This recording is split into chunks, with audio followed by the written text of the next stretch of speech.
এই ক্লিপটা হচ্ছে মহালয়ার আগের দিন রাত্রেবেলা আমি আর দিদি পড়তে বসে গেছিলাম। ভিডিওটা তোমরা দেখতে থাকো, আশা করি ভালো লাগবে।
ভেবেছিলাম মহালয়ার সকালে বেশ ভোর ভোর একটু ঘুম থেকে উঠবো, কিন্তু রাতে অনেকক্ষণ পড়ছিলাম আর দিদি তো এখনও পর্যন্ত ঘুম থেকে ওঠেনি। অন্য সময় মহালয়াতে ওই আগে ওঠে আর আমি দেরিতে উঠি, কিন্তু আজ হয়েছে তার উল্টোটা। দেখো অনেকটা সকাল হয়ে গেছে, ভেবেছিলাম একটু রাত করেই উঠবো। মহালয়া আসলে ফার্স্টে মা বাবার সাথে রেডিওতে শুনি, তারপর টিভিতে দেখি, কিন্তু আজ এতটাই লেট হয়ে যায় যে টিভিতেও মহালয়াটা শুরু হয়ে যায়। আর আমি দেখছিলাম এই জি বাংলাটা চালিয়েছিলাম ফার্স্টে, কিন্তু এদের বেশি ন্যাকামো, এদের মানে যে মহালয়ার আসল গান সেইগুলোই এরা স্কিপ করে দেয় বলে একদম ভালো লাগে না দেখতে। তারপর একটু ফ্রেশ হয়ে গেছিলাম। আর আমার না একটা ভুল হয়ে গেছে, আমাদের বাড়িতে একটা অনেক দিনের পুরনো রেডিও ছিল, ভেবেছিলাম ওটা কিন্তু চলে না, ভেবেছিলাম যে মহালয়ার দিন ওটা একটু ফটোশ্যুট করবো, কিন্তু আগেই ফটোশ্যুটটা করে রাখা ভালো ছিল।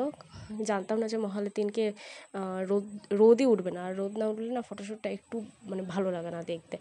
যাই হোক, সেই মানে যেরকম পরিস্থিতি ওরকম কাজ করতেই হবে, রোদ না উঠলেও তাও আমাকে ফটোশ্যুটটা করতেই হয়েছে। আর এমনিতে ভিডিওটা থাম্বনেলের জন্য করতেই হতো।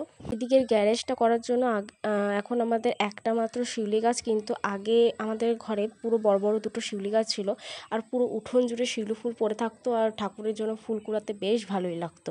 কিন্তু এখন এতটুকু হয়ে গেছে, বেশিরভাগটা এখন রাস্তায় পড়ে থাকে।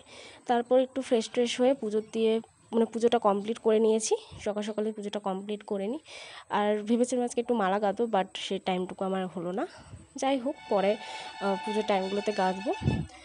আর কালকে বাবার সাথে একটু বেরিয়েছিলাম একটা ফর্ম ফিল আপ করতে, আমি আর দিদি দুজনাই, কিন্তু করা হয়নি। আর এই ফাইলগুলো এই ব্যাগের মধ্যেই এখনও রয়ে গেছে, আর যা ভারী না ফাইলগুলো, কিছু বলার নেই। আর এদিকে এসে দেখি যে দিদি প্লাস্টিকের মধ্যে তার ড্রেসগুলোকে ভরছে, কারণ ও সেলাই করতে পাঠাবে। ওর কয়েকটা ড্রেস খুব বড় বড় হয়েছে, তো ওটা দেখে পর আমিও অনেকগুলো ড্রেস নিয়ে চলে আসি, মানে আমার নিজের ড্রেস প্লাস ওর ড্রেস প্লাস মায়ের ড্রেস বলতে 2-3টে ছিল। আর মা বলছিল বিকেল দিকে মায়ের জামাগুলো পাঠাবে, কারণ সকালবেলা মায়ের অনেক কাজ ছিল, তো সেই জন্য মা আপু দিতে পারিনি। তো সেলাই করতে যাওয়াটাও মুশকিল, অনেক সকালবেলা মা অনেক তাড়াহুড়ো করছিল, এই দেখো আমার পাশ দিয়ে পেরিয়ে গেল।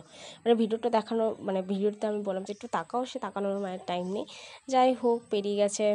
তারপরে আমার সাথে মানে আমি বাবার সাথেই যাব, তো সেই জন্য পুরো একটা ব্যাগ থেকে আরেকটা ব্যাগে আমি মানে জামাগুলোকে ট্রান্সফার করছি। ওই ব্যাগে ধরছিল না, এত এত পরিমাণে জামা কাপড় হয়ে গেছে। আর আমি আগের বছরও জামা কাপড়গুলো নিয়েছি, আগের বছর আমার জেঠু মারা গেছিলো পঞ্চমীতে, সেই জন্য আমাদের বেরোনো হয়নি। আর বেরোবো তার আগে আমরা মানে ব্রেকফাস্ট করে নিয়েছিলাম। আজকে ব্রেকফাস্টে ছিল রুটি, ঘুগনি আর একটু মিষ্টি আর ওই কী বলে ওটাকে গুড়টাকে একসাথে মিক্স করে নিয়েছিলাম, মানে বোঁদেটা কম ছিল সেই জন্যে। সে প্রথম দিন চলে এসে এই যে আমি এখন বেরোচ্ছি পুরো এক ব্যাগ নিয়ে।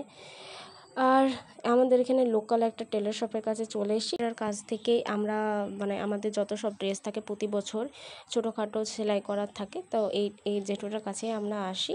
তো এখন যে স্লাশ পাত চলছে, এখন নাইটিগুলো পরিমাণ মতন মানে মাপ মতন কাটবে।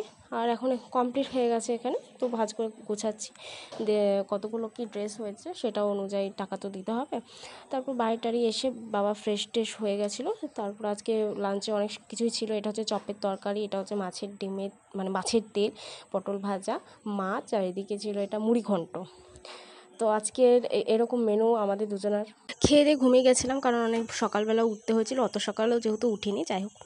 তারপর রেডি হয়ে গেছিলাম কারণ আজকে একটু বেরোবার আছে। আজকে মা, আমি আর দিদি আমরা তিনজনাই বেরোবো। তার বাইরে মানে রোদ নেই কিন্তু অনেকটাই গরম, তো সেজন্য একটা খুব হালকা পাতলা একটা সুতির জামা বেছে নিয়েছি।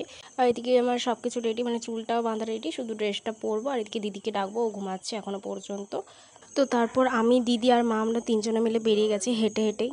আজকে যে একটা কসমেটিক্সের দোকানে গেছিলাম, ওখানে না প্রচণ্ড ভিড়। আর এদিকে মা নেল পালিশ দেখছিলো আর আমরা দেখছিলাম ব্রেসলেট। আর দিদি এমন একটা ব্রেসলেট ধরেছে যেটার কৌটোটা কিছুতেই খুলতে পারছে না, অনেক চেষ্টা করলেও কিছুতেই খুলছে না। আর এই ব্রেসলেটগুলো একটু পুঁতি টাইপের, মানে আমি ঠিক জানি না এটা কী টাইপের।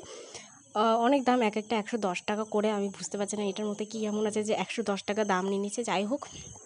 তারপর দিদিকে বললাম নেক্সট একটা তুই খোলার চেষ্টা কর, দেখা আমাদেরকে।